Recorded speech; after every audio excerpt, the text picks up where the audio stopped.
Hello, good evening to everyone. Myself Harshal sir. Today we will be going to discuss the oscillator. So what is meant by the oscillator? First one thing, oscillator is those circuit in which they generate the sinusoidal output without giving any kind of the input. This is known as the oscillator. Oscillator विद्यार्थी मित्रांनो एक काय असतं एक असं एक circuit आहे ज्याला आपण काहीच इनपुट न देता म्हणजे कुठल्या प्रकारचे वेव्ह फॉर्मचं इनपुट न देता तो काय करतो सायनोसायडल आउटपुट देत असतो त्याला काय म्हणतात तुम्ही ऑसिलेटर म्हणतात. So what is the definition of oscillator or those circuit in which they generate the output without giving any kind of the input is known as the oscillator. Basically the oscillator is get categorized into the three types. First one, we talk about the classification of the oscillator. Okay, so your oscillator is made by using the RC oscillator circuit, LC oscillator circuit, and the crystal based oscillator circuit. In the RC oscillator, that means the resistor and capacitor combination is known as the RC oscillator. There are the two types. First one is the phase shift oscillator and Wien bridge oscillator. Okay, in the RC oscillator, there is the phase shift oscillator and another one is Wien bridge oscillator. In the LC oscillator, we use the inductor and capacitor on that oscillator. Here again the two type, one is known as the Hartley oscillator, another one is a Colpit oscillator. In Hartley oscillator, it is a consisting two inductor and one capacitor. Okay, and here in the Colpit oscillator, Colpit type of oscillator, we use two capacitor and one inductor, that is L. Okay, so all of you getting RC oscillator चे किती दोन type आहे, एक phase shift oscillator आणि Wien bridge oscillator आहे. आपल्याला सिलेबसला फक्त win bridge oscillator आहे. ठीक आहे. नंतर एलसी ऑसिलेटर मध्ये काय आहे, हार्टली आणि कॉल्पिट. हार्टली मध्ये दोन इंडक्टर एक कॅपॅसिटर, कॉल्पिट मध्ये दोन कॅपॅसिटर एक इंडक्टर असेल. आणि by using the crystal material we make a one oscillator. This is known as a crystal oscillator. So what is mean by the crystal oscillator? The different type of the crystal which is found in the nature, by using this material we can make the crystal. So which are the material? Was first one is the raw chili salt, tourmaline and cod crystal. खूप साऱ्या विद्यार्थी मित्रांनी आणि मुला मुलींनी तुम्ही wrist watch बघितलं असेल अजंताचं, त्याच्यामध्ये एक कॉड क्रिस्टल असं लिहिलेलं असतं. आता हे काय भानगड आहे, तर हे बघा मुलांनो, आपल्याकडे एक असा क्रिस्टल असतो, त्याच्यावरती जर तुम्ही मेकॅनिकल ट्रेस अप्लाय केला, याच्यावर प्रेशर अप्लाय केला, तर इथे काय होते, पोटेन्शियल जनरेट होते. इथे काय होते, पोटेन्शियल जनरेट होते. आता आपण उलट करू. हा, जेव्हा तुम्ही मेकॅनिकल ट्रेस अप्लाय करतात आणि पोटेन्शियल जनरेट होतं, त्या फिनोमिननला म्हणतात पिझो पिझो इलेक्ट्रिक इफेक्ट. ठीक आहे. आणि आता उलटं करूया. जर तुम्ही काय केलं, व्होल्टेज या सर्किटला अप्लाय केलं. याला व्होल्टेज अप्लाय केलं, तर हा काय होईल, मेकॅनिकली व्हायब्रेट होईल ना. हेच वर्किंग प्रिन्सिपल आहे तुमच्या रिस्ट वॉचमध्ये आणि वॉल वॉचमध्ये यूज करतात. मग त्याच्यासाठी कॉर्ड मटेरियल वापरतात. त्याच पद्धतीने रॉ चिली सेल्ट आणि टर्नलन हे सुद्धा मटेरियल वापरलं जातं. हे तुमचं आहे क्रिस्टल ऑसिलेटर. आता एखादी कुठलंही तुमचं अँप्लिफायर असणार आहे. त्या अँप्लिफायरमध्ये काय असतं, एक तुमचं इनपुट असतं आणि तुम्ही काय करतात, आउटपुट चेक करत असतात. बरोबर. तर यामध्ये काय होतं, समजा तुमचं जे आउटपुट आहे, तुम्हाला 5 व्होल्ट एक्स्पेक्टेड होतं आणि तुम्हाला आउटपुट मिळालं 3 volt. It is a less than. मग याला कधी कळेल इनपुट वाल्याला, तर तुम्हाला काय करावं लागेल, फीडबॅक घ्यावा लागेल. बरोबर. तुम्हाला काय करावं लागेल, फीडबॅक घ्यावा लागेल. ज्यावेळेस हा काय तुमचा आउटपुट सिग्नल आहे. बरोबर. मग काय 5 - 3 किती आले, 2 आले. मग हे जे रेफरन्स, हे जे सबट्रॅक्शन करून जे पण काय आन्सर आहे, हे तुम्हाला मॅच करायचंय, तर तुम्हाला त्या पद्धतीत अँप्लिफिकेशन करावं लागेल आणि हे तुमचं आउटपुटला मिळेल. तर विद्यार्थी मित्रांनो, हे जेव्हा तुम्ही फीडबॅक घेतात ना, हे 2 टाइपचे फीडबॅक असतात. एक पॉझिटिव्ह फीडबॅक असतो आणि एक काय असतो, निगेटिव्ह फीडबॅक असतो. When output is taken to the input when output is taken to the input both phase, म्हणजे हे तुमचं पॉझिटिव्ह होतं आणि आउटपुट सुद्धा काय, तुम्ही काय घेतलं, पॉझिटिव्ह पहिले आला, निगेटिव्ह नंतर आला. मग पॉझिटिव्ह तुम्ही फीडबॅक याला दिलं. When output is taken to the input phase, both phase are the same, this is known as a positive feedback. आणि ज्या वेळेस तुम्ही काय करतात, आउटपुट हा इनपुटला घेतात आणि तो आउटपुट हा तुमच्या इनपुटच्या आउट ऑफ फेज असतो, त्याला बोलतात निगेटिव्ह फीडबॅक. तर विद्यार्थी मित्रांनो, आता हे या ठिकाणी तुम्हाला ही डायग्राम बऱ्यापैकी क्लिअर होईल. ठीक आहे. तर हे बघा ही या ठिकाणी तुम्ही सायनोसॉइडल इनपुट देताय. हा तुमचा एम्प्लिफायर आहे आणि हा तुमचा आउटपुट जनरेट करेल. ज्यावेळेस तुमचं इनपुट आणि आउटपुट याच्यामध्ये काय बघितलं आपण पॉझिटिव्ह फीडबॅक बघितला आणि निगेटिव्ह फीडबॅक बघितला. याचा फॉर्म्युला काय असणार आहे? AF is equal to what? It is A divided by 1 minus A beta. Okay. हा असणार आहे पॉझिटिव्ह फीडबॅक साठी. ओके. आणि निगेटिव्ह फीडबॅक साठी काय असेल? A1 plus A beta. हा आहे निगेटिव्ह फीडबॅक साठी. ओके. हा आहे तुमचा पॉझिटिव्ह फीडबॅक साठी. तर एम्प्लिफायर मध्ये निगेटिव्ह फीडबॅक यूज केलं जातं आणि ऑसिलेटर मध्ये पॉझिटिव्ह फीडबॅक यूज करतात. ऑसिलेटर मध्ये काय यूज करतात? पॉझिटिव्ह फीडबॅक यूज करतात. तर एखादी कुठली सर्किट ऑसिलेटरी आहे किंवा नाही याच्या व्हेरिफाय करायच्या 2 कंडिशन्स आहे. कुठल्या 2 कंडिशन आहे? पहिलं A beta it is equal to 1.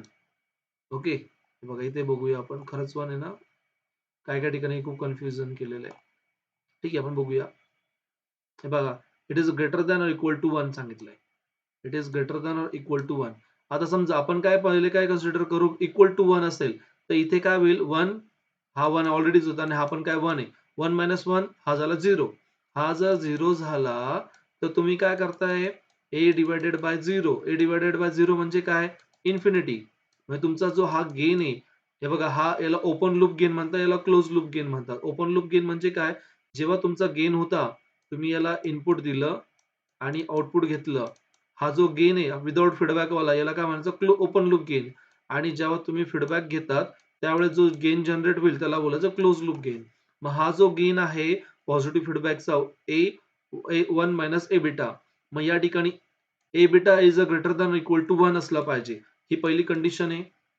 दुसऱ्या कंडिशन मध्ये तुमचं फेज शिफ्ट जे आहे ते एक तर 0 असलं पाहिजे किंवा 360 डिग्री असलं पाहिजे. या कंडिशनला काय म्हणतात? Barkhausen criteria. BARKHAUSEN Barkhausen criteria. काय सांगितलं? A beta. मुलांनो हे लक्ष द्या. A beta is greater than equal to 1. खूप सारे मुलं काय करतात? A beta is equal to 1 करेल. मग या ठिकाणी त्याचा अर्धा मार्क चालला जाईल. ठीक आहे. A beta is greater than equal to 1 आणि तुमचा फेज शिफ्ट इथे लिहायचं व्यवस्थित. फेज शिफ्ट तो असेल 0 किंवा 360 डिग्री. कसं बरं सर? हे बघा, इथं तुम्ही इनपुट काय दिलं? पॉझिटिव्ह दिलं. आउटपुट काय आलं? निगेटिव्ह आलं. म्हणजे फेज शिफ्ट किती झाला तुमचा? 180 झाला. आता हे काय इनपुट हे तुमचं निगेटिव्ह आहे. हे पुन्हा अप्लाय केलं इथं अगेन फेज शिफ्ट 180 केला. इथं 180, इथं 180 म्हणजे निगेटिव्हचा काय झाला? पॉझिटिव्ह करायचा. म्हणजे दोघांचे फेज काय असले पाहिजे? सेम असलं पाहिजे. कधी पॉझिटिव्ह फीडबॅक यूज करताना. आता समजा इथे 0 फेज शिफ्ट होता. म्हणजे 0 फेज शिफ्ट असेल, तर ॲज इट इज तुमचं इनपुट सिग्नल तुम्हाला मिळेल या पद्धतीत. हा अगेन इथं घेतला, तर हा पुन्हा असाच येईल पॉझिटिव्ह, निगेटिव्ह. याला काय इथं 0 फेज शिफ्ट, इथं 0 फेज शिफ्ट म्हणजे कळालं? बार क्वेश्चन क्रायटेरिया तुमचा फेज शिफ्ट किती पाहिजे? 0 पाहिजे आणि किंवा 360 डिग्री पाहिजे आणि तुमचा ए बीटा जो आहे तो ग्रेटर दॅन इक्वल टू 1 पाहिजे. This is the Barkhausen criteria. कुठल्या टाइपचा फीडबॅक आपण यूज करतो? Positive feedback is use in the oscillator, negative feedback is use in the amplifier. Okay. तर या पद्धतीत आपण काय बघितलं? ऑसिलेशनच्या कंडिशन बघितला. That is known as the Barkhausen criteria. त्यानंतर आपण आता बघितला ही डायग्राम पण लक्षात ठेवायची आहे. ठीक आहे. त्यानंतर आपण बघितलं होतं ऑसिलेटरचे टाइप 3 टाइप आहे. आरसी ऑसिलेटर, एलसी ऑसिलेटर आणि क्रिस्टल ऑसिलेटर. त्याच्यामध्ये आपण काय करणार आहे? वेन ब्रिज ऑसिलेटर बघणार आहे. त्या वेन ब्रिज ऑसिलेटरची ही तुमची डायग्राम आहे. या डायग्राम मध्ये काय झालेलं आहे? तुमचं हे 2 कॉम्बिनेशन आहे. हे बघा, हे आर आणि सी. एक आर आणि एक C1. दुसरं काय आहे? R2 and C2. हे दोघं काय आहे? सीरीजमध्ये आहे. हे दोघं काय आहे? पॅरलल मध्ये आहे. ओके. हे सीरीजमध्ये आहे, हे पॅरलल मध्ये आहे आणि हे तुमची एक विंग आहे. बरोबर? या ठिकाणी एक पोटेन्शियल आहे जे की तुमच्या एम्प्लिफायरला तुम्ही दिलं. नंतर या पॉइंटला ह्या दोघांचं इथून एक हे दुसरं तुमचं पोटेन्शियल इथं तुम्ही ते एम्प्लिफायरला दिलं आणि याचं जे आउटपुट हे इथे A ला दिलं आणि एक टर्मिनलला ग्राउंड केलं. तर विद्यार्थी मित्रांनो, ही डायग्राम तुम्ही सगळ्यांनी लक्षात ठेवायचीच आहे. आता वेन ब्रिज ऑसिलेटर एक्सप्लेन करताना कसं एक्सप्लेन करणार? Those circuit which generate the output without giving any input, this is known as the oscillator. A RC type of the oscillator is known as the Wien bridge oscillator. In this case, one series combination, one parallel combination wing is used in the in the bridge network. Okay, and directly you can write down your beta factor is 1 by 3. म्हणजे तुमचं काय होतं A beta it is greater than equal to 1. मग तुम्ही हा काय म्हटला हा 1/3 आहे. हा 1/3 इकडे गेल्या होईल काय होईल ए इज इक्वल टू 3 होऊन जाईल. मग तुमचा गेन किती पाहिजे हा गेन हा तुमचा 3 पाहिजे आणि ए बेटा हा तुमचा किती पाहिजे किंवा तुम्ही बेटा म्हणा बेटा इज इक्वल टू 1/3 पाहिजे. आलं लक्षात. तुमचा गेन हा ग्रेटर दॅन इक्वल टू 3 पाहिजे. ओके, त्यावेळेसच हा काय करेल विन ब्रिज ऑसिलेटर म्हणून ऍक्ट होईल. बाकीचं काहीच लिहायची गरज नाही. हा फ्रिक्वेन्सी फॉर्म्युला पाहिजे माहिती आपल्याला. F is equal to what 1/2 pi R C. R आणि R for resistor, C for capacitor. Sir इथं कुठला रेजिस्टर कुठला कॅपॅसिटर घ्यायचा मुलांनो. या ठिकाणी जो तुमचा R1 आणि C1 आहे आणि R2 आणि C2 आहे, या R ची आणि या R ची व्हॅल्यू सेम आहे. C1 आणि C2 ची व्हॅल्यू सेम आहे. त्यामुळे ती व्हॅल्यूचं टेन्शन घ्यायचं नाही. या ठिकाणी तुम्हाला काय केलं जर रेजिस्टर आणि कॅपॅसिटर दिला तर तुम्हाला फ्रिक्वेन्सी काढता आली पाहिजे. ठीक आहे. सिंपल आहे ते विचारणार. Explain the circuit, explain the win bridge oscillator circuit. याला काय म्हणायचं लीड नेटवर्क म्हणायचं, याला काय म्हणायचं लॅग नेटवर्क म्हणायचंय. आता लीड म्हणजे काय, जेव्हा तुमचं आउटपुटचं सिग्नल इथे अजून इथं तुम्ही अजून तुम्हाला अजून इलॅबोरेट करायचं तुम्ही असं पद्धतीत लिहू शकताय. जर आउटपुटचा सिग्नल हा लेस दॅन असेल, लेस दॅन असेल एक्स्पेक्टेड व्हॅल्यू पेक्षा, तेव्हा काय होईल हे नेटवर्क जे हे काय करेल लीड करेल म्हणजे त्याचं त्याचं पॉवर वाढवेल. बरोबर. हा काय करेल त्याची पॉवर वाढवेल, फ्रिक्वेन्सी वाढवेल आणि ती फ्रिक्वेन्सी काय करेल तो मॅच करायचा प्रयत्न करेल. आता काय झालं output frequency it is the greater than expected value. तो काय मग हा लॅग नेटवर्क आहे. हा काय करेल तुमचं ह्या फ्रिक्वेन्सीला कमी करून टाकेल आणि जो त्या फॉर्ममध्ये ह्या फॉर्ममध्ये आपल्याला पाहिजे होती 5 किलो हर्ट्झच्या ह्याच्यामध्ये, तर तो त्या पद्धतीने करेल. मग लीडमध्ये काय करेल ही विंग काय करेल त्याची फ्रिक्वेन्सी वाढवेल आणि लॅगमध्ये काय करेल फ्रिक्वेन्सी डाउन करेल. एवढं लक्षात ठेवायचं. बस. वेन ब्रिज ऑसिलेटरमध्ये ही डायग्राम महत्वाची आहे. हा हा फॉर्म्युला आणि हा फॉर्म्युला तुमचा महत्वाचा आहे. फ्रिक्वेन्सीचा फॉर्म्युला आहे. लीड नेटवर्क आणि lag network.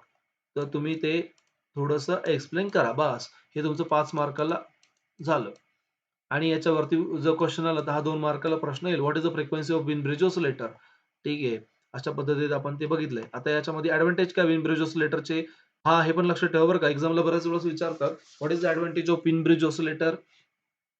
The variation of a frequency achieving with the 2 capacitor. बरोबर. आपण 2 कॅपॅसिटरने इझिली ती फ्रिक्वेन्सी काढू शकतोय. A good quality of a sinusoidal waveform we can generate. Okay. What is the disadvantage? The poor frequency stability. याची stability कशी आहे? Poor आहे. The frequency is depend upon the R and C value. R and C value खराब resistance capacitor proper नसेल तर तुमची frequency proper येणार नाही. More number of amplifying stages required for the Wien bridge oscillator. आता हे पण बघितलं होतं ना इथे. कुठे हे वाला एम्प्लिफायर बघितलं होतं. मग मला एक्स्पेक्टेड एम्प्लिफिकेशन पाहिजे असेल तर मी अजून एक एम्प्लिफायर लावेल. Number of amplifier is increases, number of stages of amplifier is increases in the Wien bridge oscillator. एवढं लक्षात ठेवा. ठीक आहे. आता हे झालं ॲप्लिकेशन काय याचं? Low and medium frequency of sinusoidal waveform. बरं. पुढे काय frequency generator or the signal generator in the laboratory.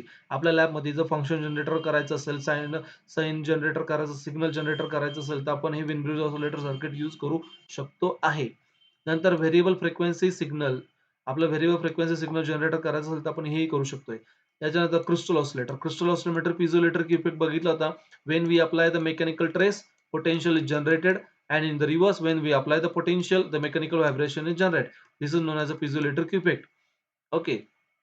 नंतर या ठिकाणी ही इक्विव्हॅलेंट डायग्राम आहे. आता हे काय तुमचं क्रिस्टल आहे आणि हे 2 मेटल प्लेटमध्ये समजा क्रिस्टलच अब्सेंट असेल तर काय काय करायचंय? हा तुमचा रेझिस्टर, इंडक्टर आणि कॅपॅसिटर तिघं सीरीजमध्ये घ्यायचे आणि हा माउंटिंग कॅपॅसिटर घ्यायचा. हे कॉम्बिनेशन इज इक्विव्हॅलेंट टू हा क्रिस्टल असं आहे. मग या ठिकाणी तुमची सीरीज फ्रिक्वेन्सी काय असेल 1/2 पाय एल-सी. हा एल आणि हा सी. ओके. आणि पॅरलल फ्रिक्वेन्सी काय असेल 1/2 पाय एल सी इक्विव्हॅलेंट म्हणजे हा सी आणि हे दोघं काय आहे तुमचे पॅरलल घ्यायचे सीरीजमध्ये घ्यायचे. पॅरलल नाही ना सीरीजमध्ये येईल. मग सीरीजमध्ये कसे येतील ते? हा त्याचा फॉर्म्युला आहे. तुम्ही एवढंच त्याच्यात लिहायचं हे diagram series formula, parallel frequency आणि इक्विव्हॅलेंट कॅपॅसिटन्स. बस. ठीक आहे. आता या ठिकाणी हं. क्रिस्टल ऑसिलेटर मध्ये पेरी क्रिस्टल आणि मिलर क्रिस्टल हे दोन टाइप्स आहे. हे हे तुम्हाला नाही बरं का, हे तुम्ही करायचं नाही, एक्स्ट्रा दिलं यांनी. हे सोडून द्यायचं, याच्यात डोकं नाही लावायचं. ॲप्लिकेशन ऑफ क्रिस्टल काय आहे? It is used in the clock circuit in the micro processor. एखाद्या सर्किटला क्लॉक द्यायची असेल मायक्रो प्रोसेसरला, तर हे सर्किट आपण वापरू शकतोय. It is used in the frequency synthesiser. It is used in the radio and TV transmitter. It is also used special type of receiver. हा डिफरन्स करून जायचा आहे. आरसी ऑसिलेटर आणि क्रिस्टल ऑसिलेटर मध्ये काय फरक आहे? आता सिंपल आहे. याच्यामध्ये रेझिस्टर कॅपॅसिटर यूज केलं, इथं काय केलं? क्रिस्टल यूज केला. बरं, वाचून घेऊ. A frequency of oscillation depend upon the R N C combination is depend upon the crystal. They are use for the low and medium frequency. हे कशासाठी? हाय फ्रिक्वेन्सीसाठी यूज करतात. फेज शिफ्ट आणि विन ब्रिज याचे दोन टाइप आहे. मिलर आणि पेरिसिरी is a crystal. This are the type. Poor frequency stability. याची फ्रिक्वेन्सी स्टॅबिलिटी पुअर आहे. याची फ्रिक्वेन्सी स्टॅबिलिटी चांगली आहे. हे काय आहे? तुम्ही एखादा एक्सपेरिमेंटल पर्पज R&D साठी, रिसर्च अँड डेव्हलपमेंटसाठी तुम्ही यूज करतात. ठीक आहे. It is use for the low and medium frequency signal generator. It is clock frequency synthesizer and the special type of the receiver. What is the application of oscillator? It is used in the local oscillator like a radio receiver, TV receiver, signal generator, clock generator, AM FM transmitter and the phase lock loop. हा oscillator का गरजेचा आहे? मी खूप साऱ्या वेळेस radio मिरची आरजेचं example देतो. यामध्ये काय होतं? हा आरजे काय करतो? याची फ्रिक्वेन्सी देत असतो. याची फ्रिक्वेन्सी किती आहे? तुम्हाला माहिती 12 किलोहर्ट्झ पेक्षा जास्त नाहीये. 12 किलोहर्ट्झ पेक्षा. हा काय करतो? 98.3 मेगाहर्ट्झ मधून बोलतो. बरोबर ना? हे फ्रिक्वेन्सीला ट्यून केल्यावरती. ही जी फ्रिक्वेन्सी जनरेट करायची असेल, तर आपला ऑसिलेटर काय करणार? ही फ्रिक्वेन्सी जनरेट करेल. या फ्रिक्वेन्सीवर ही फ्रिक्वेन्सी टाकली जाईल आणि मग ही ट्रान्समिट केली जाईल. ही ट्रान्समिट केल्यानंतर इकडे आपला जो माणूस कोणी पर्सन असेल, तो काय करेल? रेडिओ मिर्चीचे गाणे ऐकेल. कशामुळे? या ऑसिलेटरमुळे. तर समजलं याचा फायदा? चला. 555 IC. 555 IC is also called the timer IC. Okay. This is the internal diagram of your 555 IC. 3-5 kilo ओमचे resistance इथे यूज केलेले आहे. त्याच्यामुळे आपण याला काय म्हणतो? 555 असं म्हणतो. याच्यामध्ये अप्पर कंपॅरेटर आहे, लोअर कंपॅरेटर आहे. हे किती आहे? आता हा तुमचं काय आहे? एस-आर फ्लिप फ्लॉप आहे. हे तुमचं आउटपुट आहे. हे डिस्चार्ज आहे. आता मुलांनो, ही इंटरनल डायग्राम विचारली जात नाही शक्यतो. ठीक आहे. विचारलं काय जाणार? आपल्याला विचारलं जाणार पिन डायग्राम. पिन डायग्राम मध्ये बघा, 8 पिनचं आयसी आहे. Ground, VCC, trigger, output, reset, discharge, threshold, control. बरं. Operation mode. What is meant by multivibrator? Those circuit who generate the coexistent. These are known as the multivibrator. These are the three types. One is the astable multivibrator, monostable and bistable. मुलांनो, ही जी square waveform असेल, त्याच्यामध्ये याला काय म्हणतात? कॉइझिस्टेट म्हणतात. ही on कॉइझिस्टेट आणि ही ऑफ कॉइझिस्टेट. If the both state are stable, okay, both state are the stable, this is known as a bistable. म्हणजे काय? पहिले आपण अनस्टेबल बघू. If the both stages are unstable, हे बघा, एखादी सर्किट ऑन झालं मग ऑफ होईल, ऑन झालं मग ऑफ होईल, ऑन झालं ऑफ होईल. कंटिन्युअस प्रोसेस चालू राहील. याला काय म्हणायचं? Unstable multivibrator. Or those multivibrator whose both state are the stable, this is known as unstable multivibrator. If the one state is a stable, एक द स्टेट जर स्टेबल असेल, म्हणजे समजा तुमची ऑन स्टेट ही काय स्टेबल आहे, त्याला काय केलं आपण? ट्रिगर केलं, on state stable. Again trigger केलं, मग तो ऑफला जाईल. ऑफ वरनं ऑनला जायचं असेल तर again trigger pulse is required. So the one state is stable is known as a monostable multivibrator. Trigger is required. याच्या ट्रिगरची गरजच नाही. हा फ्री रनिंग मल्टीव्हायब्रेटर आहे. विचारलं जाईल फ्री रनिंग मल्टीव्हायब्रेटर, अनस्टेबल मल्टीव्हायब्रेटर. याच्यामध्ये काय होतं? बायस्टेबल मध्ये दोन्ही स्टेट स्टेबल आहे. म्हणजे ही पण स्टेट स्टेबल आणि ही पण स्टेट स्टेबल. समजा ऑन असेल तर ऑनच राहील, ऑफ असेल तर ऑफच राहील. कधी? बायस्टेबल मध्ये. मोनोस्टेबल मध्ये काय होतं? एकदा ऑन असेल, ट्रिगरिंग दिलं, काही वेळानंतर तो ऑफ होऊन जाईल. ऑफ असेल, काही वेळानंतर तो ऑन होऊन जाईल. हे काय होतं? या पद्धतीने मोनोस्टेबल मल्टीव्हायब्रेटर वर्क करतं. तुमच्या एक्झामसाठी अनस्टेबल मल्टीव्हायब्रेटर गरजेचं आहे. अनस्टेबलची ही डायग्राम सगळ्या मुलांनी तुम्ही प्रॅक्टिकलला काढलेली होती. पिन नंबर 4 आणि पिन नंबर 8 व्हीसीसी लावायचे. आर-ए, आर-बी आणि R A connected to the pin number 7, pin number 6, 2 and 6 connected. Pin number 1 is ground, 5 is connected to the ground through the capacitor. Formula, what is the formula of this? 1.44 divided by RA plus twice RB into CT. R H value 4.7 दिली के, ही 4.7 के दिली आहे, ही 0.1 दिली आहे microfarad. तर ह्या value घेऊन हे calculation करायचं आणि फ्रिक्वेन्सी काढायची. फ्रिक्वेन्सीचं युनिट आहे हर्ट्स. ओके, हे झालं. आता याचं वर्किंग प्रिन्सिपल वगैरे डोकं लावायचं नाही. आता उद्या पेपर आहे, तुम्ही एवढंच बघा, हे तुम्हाला आलं पाहिजे, हा फॉर्म्युला माहित पाहिजे. ठीक आहे. Okay, that's it. This is enough for tomorrow paper. Okay, याच्यामध्ये टी ऑन टाइम आणि ऑफ टाइमचं एक काहीतरी आहे. तर हे आपण बघताना काय करणार, हे फॉर्म्युला आहे ऑफ टाइमचा. ओके, बघा हा फायनल फॉर्म्युला तर लक्षात ठेवा. या ठिकाणी काय 1.44 डिवायडेड आर ए प्लस इथं 2 राहिलं बरं का यांचा, twice R B into CT. Okay, हे चुकून राहिलं असेल, काय हरकत नाही. So here only this diagram is expected, this formula is expected.